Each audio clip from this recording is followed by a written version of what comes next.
Hello, in this video I'm going to be looking at how to upload a sample to Audiotool.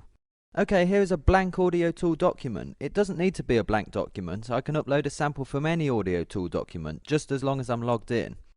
Once I have uploaded some samples, I will be able to find them in my samples section here.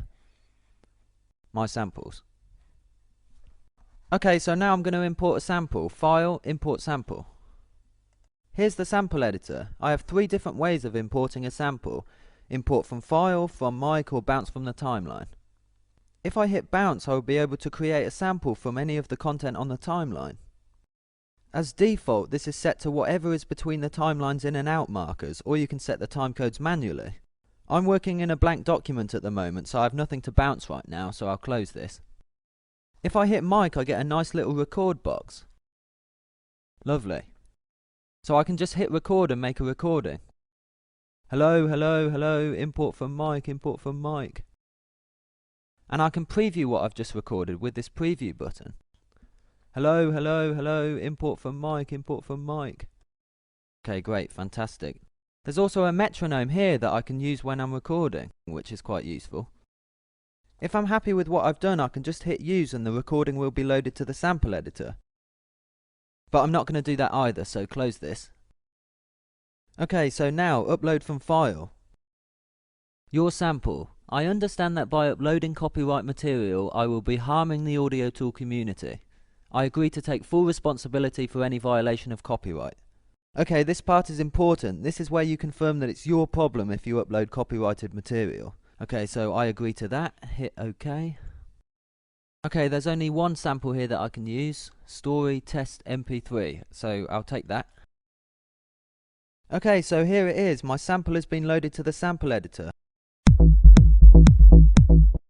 I can use these in and out markers to trim the sample, if I want, and I can zoom into the sample here.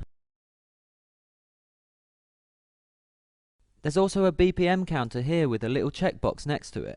The BPM displayed here is estimated with 4 to the floor in mind. If your sample is not 4 to the floor, or if you know the musical length of your sample, for example, you know that it's 2 bars in length, it's better to switch off this checkbox so you can input what timescale you want manually. If you import a sample but when you get it to the timeline it's been pitched or it's stretched, then it's probably something to do with this. Okay, so now let's say I'm happy with my sample. Now I have some options before I can add it to my arrangement. Is my sample a loop or is it a one-shot? If I say it's a one-shot, then I'll be able to use this sample in the Machinist drum computer. If I say it's a loop, then I'll be able to work with it the same way as all other loops in the library. I think I'll keep it on loop for now. Okay, so I need to give the sample a name, and I need to add some tags so it can be easily found in the library later on. So it's already got a name. I'll give it some tags. Dark, electronic, bass. Yeah, great. Okay. I can also decide whether to make it a private or a public sample down here. Private, public. If I make it private, then it will only be available to me. No one else will be able to use this sample.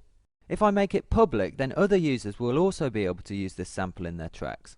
The license you give a sample will also affect what license you can give to any track which contains that sample. For example, I cannot use a Creative Commons sample in an all rights reserved track, nor will I be able to use an all rights reserved sample in a Creative Commons track. This means that I will also not be able to make a track that contains samples with different licenses. Okay, this is really important since it would be really annoying to spend hours working on a track only to find out that it cannot be published because of conflicting sample licenses. Okay, so back to my sample. I think I'll keep this one public.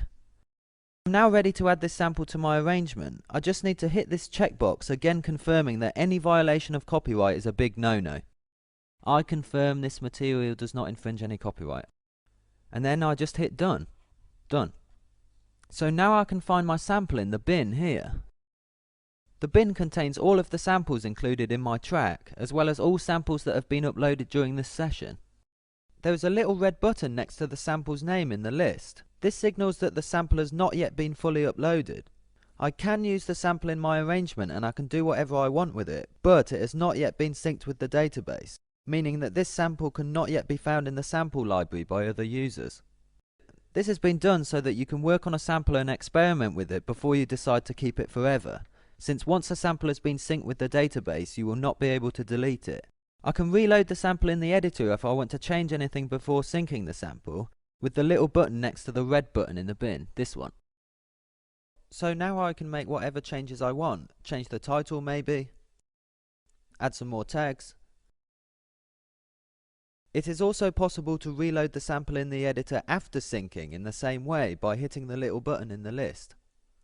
So now I'm ready to hit the sync button. There's a few ways I can sync my sample. I can go to File, Sync Samples, or I can click the red button here, or I can click this Sync All button down here.